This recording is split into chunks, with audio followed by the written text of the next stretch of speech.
नमस्कार, राजस्थान समाचार में आप सभी का स्वागत है। मैं हूं आपके साथ प्रज्ञा मिश्रा। बुलेटिन की शुरुआत करेंगे बड़ी और अहम खबर के साथ। जोधपुर स्थित उत्कर्ष कोचिंग सेंटर में आयकर विभाग की छापेमारी हुई। आयकर की टीम जब वहां पहुंची तो क्लासेस जो हैं वो चल रही थी। कार्रवाई के दौरान विभाग की टीम ने स्टूडेंट को क्लासरूम से बाहर निकाला और फोन भी जब्त किए गए। वहीं सेंटर के बाहर भारी पुलिस दल भी मौजूद रहा। आयकर विभाग के छापे के बाद हड़कंप मच गया। इस दौरान चलती क्लास में अभ्यर्थियों को बाहर निकाला गया। जानकारी के मुताबिक देश भर में स्थित उत्कर्ष के कई कोचिंग सेंटर में छापेमारी जो है वो चल रही है। छापेमारी के लिए अधिकारी जो हैं मौके पर पहुंचे हुए थे। वहीं कई स्टूडेंट और शिक्षक भी वहां पे मौजूद थे। जैसे ही टीम पहुंची, स्टाफ विद्यार्थी जो हैं वो घबरा गए। आपको बता दें, कई अभ्यर्थी जो है वो ऑनलाइन क्लासेस से भी जुड़े हुए थे। घर पर मौजूद इन छात्रों ने रेड की सूचना दी। हालांकि ये पहला मामला नहीं है, इससे पहले भी आईटी रेड पड़ चुकी है। सूत्रों के मुताबिक कोचिंग सेंटर में कई तरह की अनियमितताएं की बातें भी सामने आ रही हैं।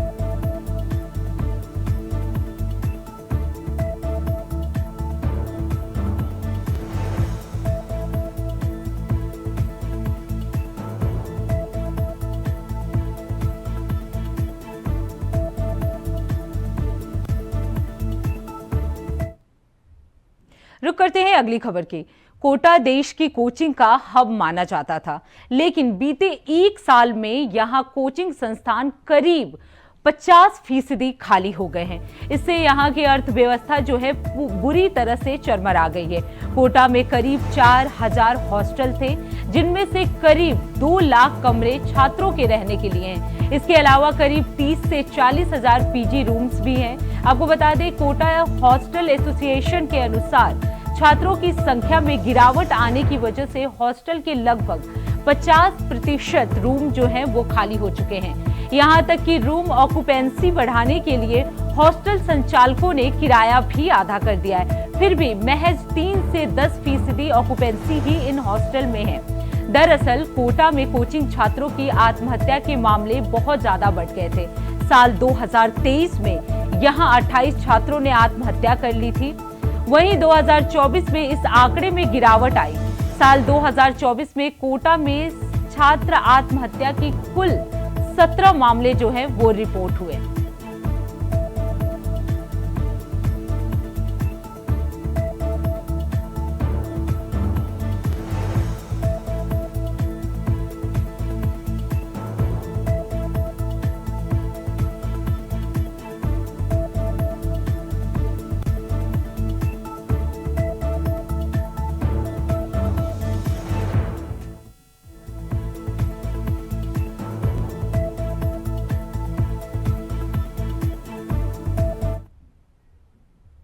रुक करते हैं अगली खबर की। दौसा जिले में दिल्ली मुंबई एक्सप्रेसवे पर एक निजी बस और 2 ट्रकों के बीच टक्कर हो गई। इस दौरान हादसे में लगभग 45 यात्री जो है वो घायल हो गए हैं। नांगल राजा वतान डीएसपी चारुल गुप्ता ने बताया कि श्रद्धालुओं की एक बस जो है उज्जैन से दिल्ली जा रही थी, तभी घने कोहरे के कारण यह हादसा हुआ। डीएसपी ने बताया कि बस में सवार करीब 45 यात्री जो हैं घायल हो गए, जिनमें से 20 से अधिक को दौसा जिला अस्पताल में भर्ती कराया गया है। उन्होंने बताया कि 4 लोगों को जयपुर रेफर कर दिया गया है तथा कुछ घायलों को इलाज के लिए नोएडा और दिल्ली भेजा गया है। वहीं गुप्ता ने बताया कि ये दुर्घटना दौसा जिले में दिल्ली मुंबई एक्सप्रेसवे के लाहरी के पास हुई थी। पुलिस ने बताया कि दुर्घटना में बस का अगला हिस्सा जो है बुरी तरह क्षतिग्रस्त हो गया है। वहीं बड़ी संख्या में लोगों के घायल होने की भी सूचना मिल रही है। आपको बता दें, मुख्य चिकित्सा अधिकारी डॉक्टर दीपक शर्मा के निर्देश पर अतिरिक्त चिकित्सक और स्टाफ भी तैनात किए गए हैं। जो नांगल में है उसमें दिल्ली मुंबई एक्सप्रेसवे है, उसमें पिलर नंबर 198 नंबर के पास में एक्सीडेंट हुआ है। कोहरे की वजह से आगे जो ट्रक था उसमें पीछे से जो ये श्रद्धालुओं की बस आ रही थी वो उसमें भिड़ गई और लगभग 40 से 50 लोग इसमें सवार थे। 5-6 को रेफ़र किया गया है जयपुर, बाकी अभी हॉस्पिटल में इलाज चल रहा है। यहाँ जिला अस्पताल है दौसा।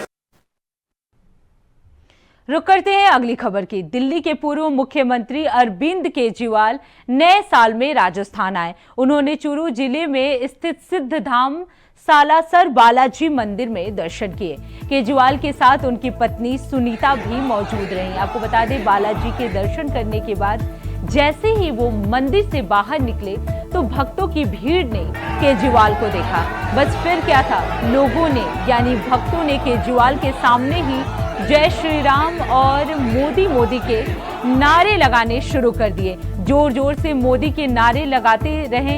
इसे देखकर केजरीवाल मुस्कुराते हुए गाड़ी में बैठ गए, लेकिन उनकी पत्नी ये माजरा देखकर हैरान रह गई। नए साल पर हर कोई अपने लिए नए साल की शुरुआत करने का प्लान बनाते हैं। केजरीवाल ने ऐसा ही किया।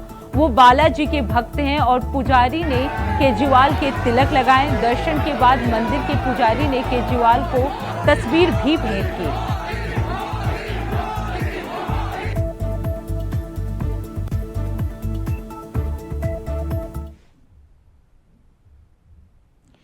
रुक करते हैं अगली खबर की।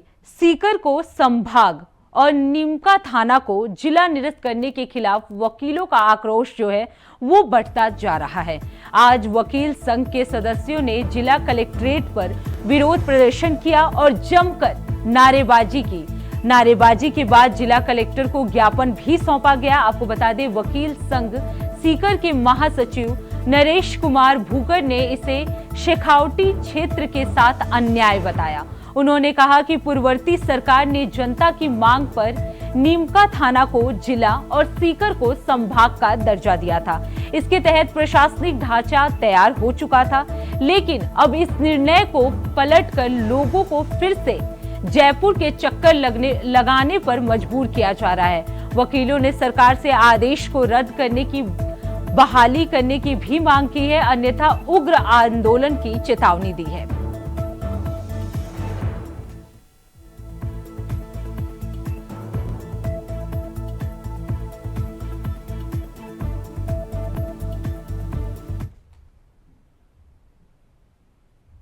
रुक करते हैं अगली खबर के। प्रधानमंत्री नरेंद्र मोदी इस बार 11वीं बार अजमेर शरीफ दरगाह पर चादर चढ़ाएंगे। उनकी तरफ से केंद्रीय मंत्री किरण रिजिजू 4 जनवरी को ख्वाजा मोइनुद्दीन चिश्ती की दरगाह पर चादर चढ़ाएंगे। आपको बता दें, 813वें उर्स के मौके पर केंद्रीय मंत्री चिराग पासवान और कई बॉलीवुड अभिनेताओं की भी चादर जो है पेश की गई है। इस बीच हिंदू सेना ने प्रधानमंत्री की तरफ से अजमेर शरीफ पर चादर चढ़ाने का विरोध भी किया है। उनका दावा है कि ये दरगाह असल में संकट मोचन महादेव मंदिर है। संगठन के अध्यक्ष विष्णु गुप्ता ने पीएमओ में प्रिंसिपल सेक्रेटरी को खत लिखकर ये मांग की है कि दरगाह में पीएम की तरफ से चादर चढ़ाने के कार्यक्रम को तब तक के लिए सस्पेंड किया जाए जब तक कि दरगाह मंदिर का मामला अदालत में लंबित है।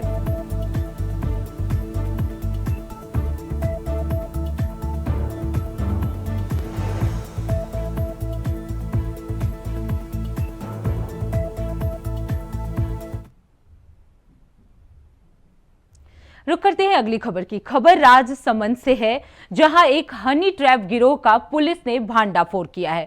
पुलिस ने इस गिरोह की मुख्य सरगना सहित 7 सदस्यों को गिरफ्तार कर लिया है। आपको बता दें, ये गिरोह व्यापारियों को अपने जाल में फंसाकर उनसे लाखों रुपए की ठगी करता था। आपको बता दें कि एक व्यापारी ने थाने में शिकायत दर्ज की है कि एक महिला उसे लगातार फोन करके मिलने के लिए दबाव बना रही थी। जब वो महिला से मिलने गया तो कुछ लोगों ने उसका वीडियो बनाकर उसे ब्लैकमेल करना शुरू कर दिया और 5 लाख रुपए की मांग की। पुलिस ने इस मामले को गंभीरता से लेते हुए विशेष टीम का गठन किया और एक टीम ने मुखबिरों की मदद से गिरोह के सदस्यों की पहचान की और उन्हें गिरफ्तार कर लिया। पुलिस लगातार आरोपियों से पूछताछ कर रही है।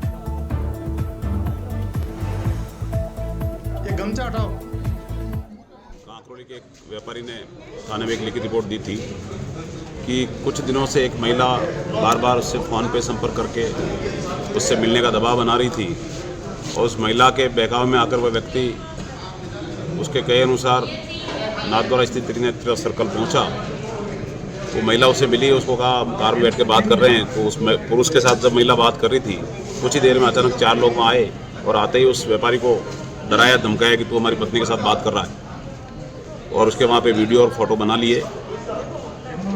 मौके पर ही उस व्यक्ति को उसकी कार में डाल करके उस महिला के साथ वो 4 लोग भी कार में बैठ गए। उसकी कार को लेकर के ज़बरदस्ती ये लोग कांकुली होते हुए कुंवारिया रास्ते की तरफ जाने लगे।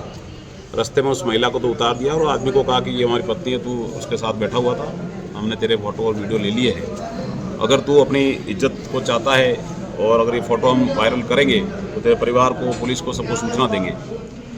तुझे हमें इस बात के 5 लाख रुपए देने होंगे। जिस पर व्यापारी ने डर के मारे उनकी बात को मान ली। क्योंकि उसके पास पैसे नहीं थे तो उसने कहा मुझे समय दो, तो उन्होंने कहा हम तेरी कार ले जा रहे हैं, और ज़बरदस्ती उसकी कार ले ली। पैसे की बात पे उस व्यापारी को छोड़ दिया। व्यापारी ने इस घटना की सूचना थाने पर दी, जिस पर प्रकरण। रुक करते हैं अगली खबर की। बीकानेर राजघराने से ताल्लुक रखने वाली बीजेपी विधायक सिद्धि कुमारी को संपत्ति विवाद मामले में बड़ा झटका लगा है।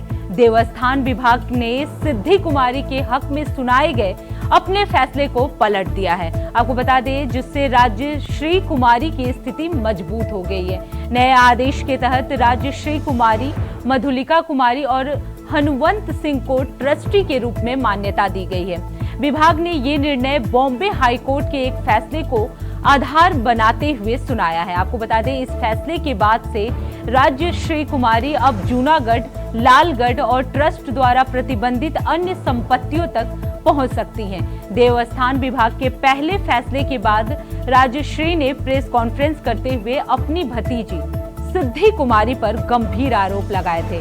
राज्यश्री ने दावा किया था कि सिद्धि कुमारी उनकी मां सुशीला देवी के निधन के बाद से ही उन्हें परेशान कर रही थी। इसके चलते उनके और जूनियर कर्मचारियों समेत परिवार के अन्य सदस्यों के खिलाफ झूठे पुलिस मामले दर्ज किए गए थे। उन्होंने ये भी आरोप लगाया कि सिद्धि कुमारी ने जूनागढ़, लालगढ़ में जाने से रोकने के लिए बाउंसर भी तैनात किए थे।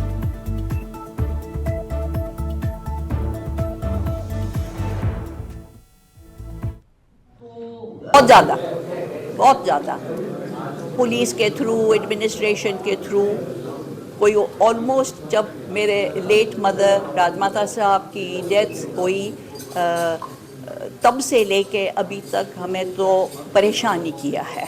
क्यों पुलिस को वेपनाइज करना हमारे खिलाफ, क्योंकि हम पॉलिटिकल नहीं हैं, और कोर्ट कचहरी में झूठे केसेस फाइल करना, झूठे FIRs फाइल करना, मेरे और मेरे जूनियर स्टाफ के खिलाफ कोई भी कमी नहीं छोड़ी है उन्होंने हमें सताने में और परेशान करने में। भी जब हमारी लीगल टीम ओके करेगी कि अब तुम जा सकते हो, तब हम डेफिनेटली जाएंगे, पीसफुली, लीगली और करेक्टली क्रिएट करना चाहते हैं। इसके लिए हम इंतज़ार कर रहे हैं, और जैसे हमारी लीगल टीम कहेगी कि अब ठीक है, आप जा सकते हैं लीगल ऑर्डर के साथ, तब हम डेफिनेटली जाएंगे और हमारी प्रॉपर्टीज़, जो हमारी एंसेस्ट्रल ट्रस्ट प्रॉपर्टीज़ है, उनको हम 100% क्लेम करेंगे। हमारे जूनागढ़ फोर्ट और लालगढ़ पैलेस, ये दोनों हमारे फैमिली के ट्रस्ट प्रॉपर्टीज़ हैं, पब्लिक चैरिटेबल ट्रस्ट प्रॉपर्टीज़ हैं। हम जाएंगे।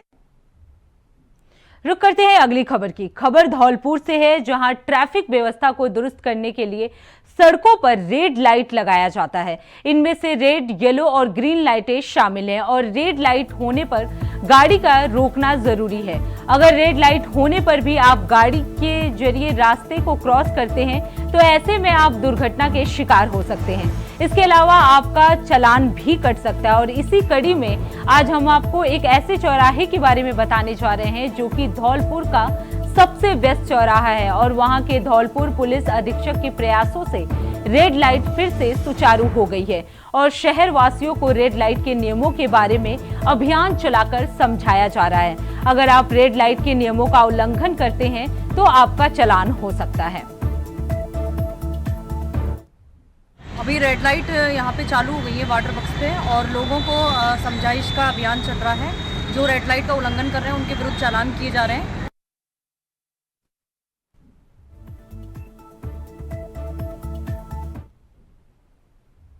रुक करते हैं अगली खबर की। जोधपुर के सरदारपुरा विधानसभा क्षेत्र की सांसी कॉलोनी राता नाडा की बस्ती में दीवारों और खंभों पर लापता विधायक अशोक गहलोत के पोस्टर जगह जगह नजर आ रहे हैं। राजस्थान के पूर्व मुख्यमंत्री और वर्तमान में सरदारपुरा के विधायक अशोक गहलोत के खिलाफ जनता का आक्रोश अब खुलकर सामने आ रहा है। आपको बता दें, स्थानीय निवासियों से बातचीत में पता चला कि क्षेत्रवासियों में अशोक गहलोत के प्रति गहरी नाराजगी है। चुनाव के बाद से वे ना तो क्षेत्र में लौटे और ना ही जनता से संवाद स्थापित किया।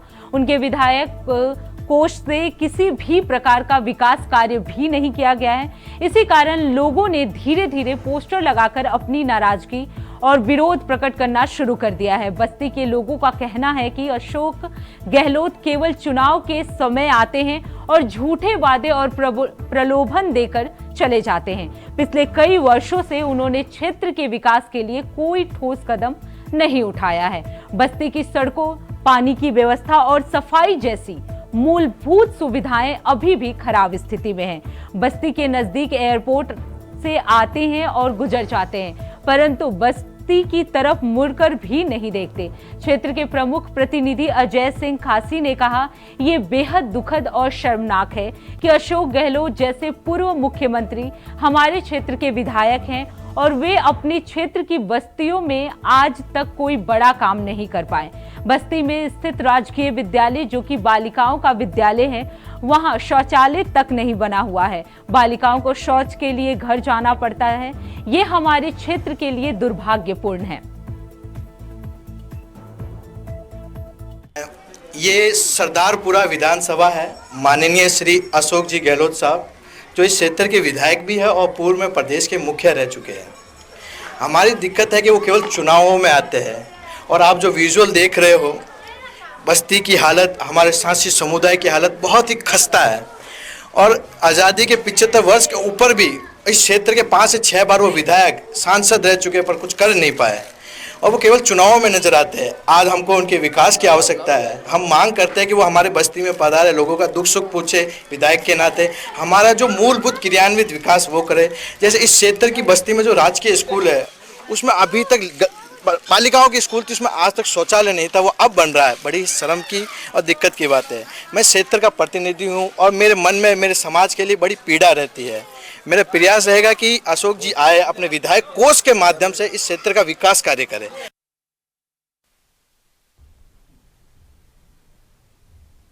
वही इस खबर पर ज्यादा जानकारी देने के लिए हमारे साथ मनोहर सिंह जुड़ चुके हैं। मनोहर, अगर देखा जाए तो जिस तरह से लोगों में आक्रोश दिख रहा है, विधायक लापता, अशोक गहलोत, ये चीजें जो है, लोगों में इतना आक्रोश क्यों है? देखिए प्रज्ञा, निश्चित तौर पर जिस तरह से जोधपुर सरदारपुरा विधानसभा क्षेत्र से अशोक गहलोत लगातार 5 से 7 बार से विधायक है और 3 बार पूर्व मुख्यमंत्री के तौर पर भी स्थापित रहे हैं, लेकिन सबसे बड़ी बात है कि 5 चौराहे के पास में जो सांसी कॉलोनी है, वो कोर वोट बैंक है कांग्रेस का। लेकिन आज जो वहाँ आक्रोश जो देखने को मिला, निश्चित तौर पर दीवारों पर, बिजली के खंभों पर जो पोल लगाए हैं कि विधायक जी लापता है, अशोक गहलोत जी लापता है। उनका कहना है कि एयरपोर्ट से आधा किलोमीटर दूर है, पूर्व मुख्यमंत्री यहाँ से निकलते भी हैं, लेकिन हमारी कॉलोनी की तरफ, हमारी सोसाइटी की तरफ पूर्व मुख्यमंत्री का अभी तक ध्यान नहीं गया है। हमारी बस्ती को मात्र और मात्र वोटों के लिए काम में लिया गया है, जो बड़ा ही दुर्भाग्य है और इसी को लेकर आमजन में आक्रोश है। और उनका कहना है कि हमारी मूलभूत सुविधाएं से भी वंचित है हमारी कॉलोनी सांसी बस्ती। और पूर्व मुख्यमंत्री से जब ये पूरी टीम जो है, इस कॉलोनी के लोग जो है मिलने के लिए टाइम मांगते हैं, तो यहाँ के जो स्थानीय उनके जो नुमाइंदे हैं वो कहते हैं कि पूर्व मुख्यमंत्री से मिलने के लिए आपको जयपुर जाना पड़ेगा। तो इनका ये भी कहना है कि जयपुर जाने के लिए जो खर्चे लगते हैं, हम बहुत ही बैकवर्ड लोग हैं और हम जयपुर जाने के खर्चे नहीं उठा सकते हैं। जब वोट मांगना होता है तो हमारे पास आते हैं और अब हम काम के लिए जयपुर जाए। तो इस तरह का कहीं ना कहीं आक्रोश जो है सामने आ रहा है। जी प्रज्ञा। बिल्कुल मनोहर, देखा जा सकता है कि किस तरह से लोग जो है वो लगातार पोस्टर लगा रहे हैं, लापता विधायक अशोक गहलोत। क्या विपक्षी पार्टी की तरफ से कोई बयानबाजी सामने आई है इसे लेकर? देखिए अभी तक कोई किसी तरह की बयानबाजी सामने नहीं आई है, क्योंकि आज सवेरे ये 11 बजे पोस्टर लगे हैं, तो निश्चित तौर पर कहीं ना कहीं विपक्ष की बात निश्चित जल्द ही सामने आएगी। लेकिन आक्रोश जो है वहाँ की कॉलोनी में, मैं स्वयं गया था, वहाँ कहीं ना कहीं माहौल देखने के लायक था कि लोगों का आक्रोश जो है, महिलाएं, बच्चों के अंदर भी कहीं ना कहीं आक्रोश जो है सामने दिख रहा था। जी मनोहर, अगर बात की जाए, क्या लोगों ने कोशिश की अशोक गहलोत से संपर्क करने की? देखिए, निश्चित तौर पर मेरी वहाँ बस्ती के अंदर काफी लोगों से चर्चा हुई, तो उन्होंने कहा कि हमने पूर्व मुख्यमंत्री गहलोत से मिलने के लिए संपर्क साधने के प्रयास किए, लेकिन उन्होंने टाइम दिया तो जयपुर आने का दिया, जो हमारे लिए कहीं ना कहीं पॉसिबल नहीं है कि हम वो खर्चे वहन नहीं कर पाते हैं जयपुर जाने के लिए, और जब जोधपुर वो आते हैं तो हमारी बस्ती की तरफ नजर भी नहीं उठाते हैं। जी बिल्कुल मनोहर, जिस तरह से आपने बताया कि बस्ती के लोगों के अंदर पूरा आक्रोश है, उन्होंने अशोक गहलोत से मिलने की भी बात कही, लेकिन उन्हें जयपुर बुलाया जा रहा है, जो उनके लिए पॉसिबल नहीं है। बहुत बहुत धन्यवाद मनोहर इस खबर पर ज्यादा जानकारी देने के लिए। तो सरदारपुरा विधानसभा में लगे पोस्टर को देखकर आप देख सकते हैं कि किस तरह लोगों में आक्रोश है। लापता विधायक अशोक गहलोत की पोस्टर लगाई जा रही है। रुक करते हैं अगली खबर की। खबर टोंक से है, जहां साल के पहले दिन पुलिस अधीक्षक विकास सांगवान ने पुलिस अधिकारियों के साथ क्राइम मीटिंग ली और एसपी ने जिले के एसएसपी, सीओ और सभी थाना अधिकारियों से चर्चा की। इस बैठक में राज्य सरकार और पुलिस मुख्यालय के निर्देश पर आगामी दिनों में 3 अभियान चलाने पर भी चर्चा हुई। आपको बता दें, पुलिस ने नए साल की शुरुआत से ही सड़क सुरक्षा, साइबर अपराधियों, एनडीपीएस एक्ट में वांछित अपराधियों का धरपकड़ अभियान चलाने की व्यवस्था, पिछले साल के आंकड़ों की समीक्षा की, जहां कमी रही उसे भी सुधारने की कोशिश की और सुझाव भी दिए। आपको बता दें, इस बैठक में एसपी ने माना कि अवैध खनन जिले में सबसे बड़ी समस्या है और वहीं साइबर अपराधियों पर वार के लिए ऑपरेशन शील्ड भी चलाया जाएगा।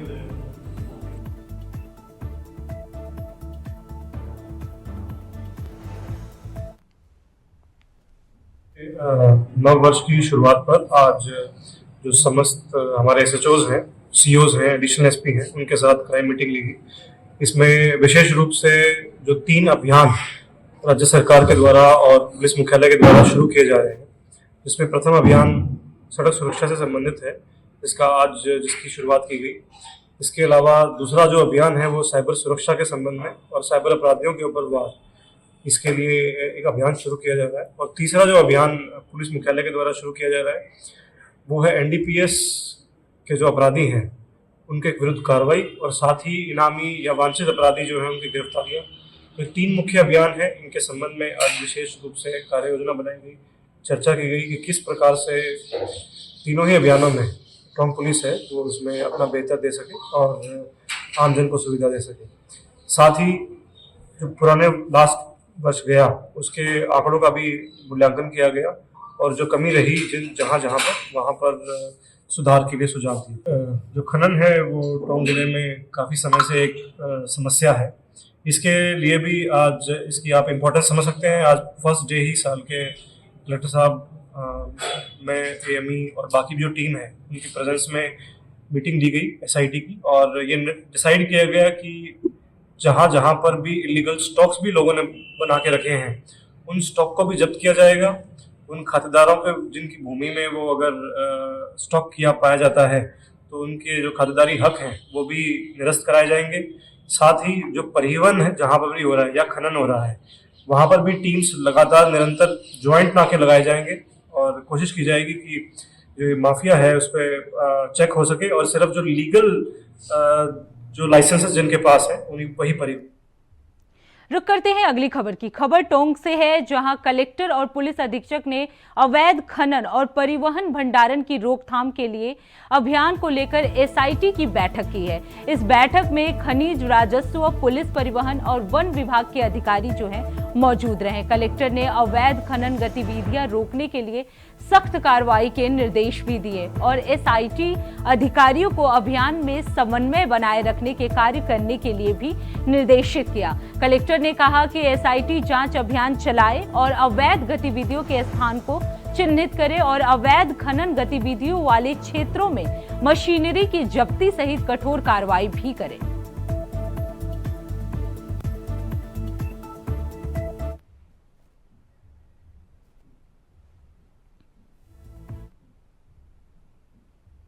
खबर चित्तौड़गढ़ से है, जहां लगातार मौसम में बदलाव होता जा रहा है और नए साल की शुरुआत कोहरे से हुई। सुबह से ही घना कोहरा जो है छाया रहा और जिसका कारण जिसके कारण विजिबिलिटी जो है सिर्फ 10 मीटर दर्ज की गई और अधिकतम तापमान 22 डिग्री सेल्सियस दर्ज किया गया, जबकि न्यूनतम तापमान 7 डिग्री सेल्सियस दर्ज हुआ। वहीं मौसम विभाग के अनुसार कोहरा छटने के बाद फिर से तापमान में बढ़ोतरी होगी।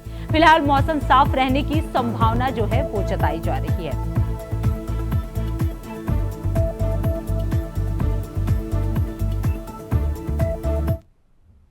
तो फिलहाल राजस्थान समाचार में इतना ही। देश दुनिया की तमाम बड़ी खबरों के लिए देखते रहिए इंडिया वॉइस। तब तक के लिए नमस्कार।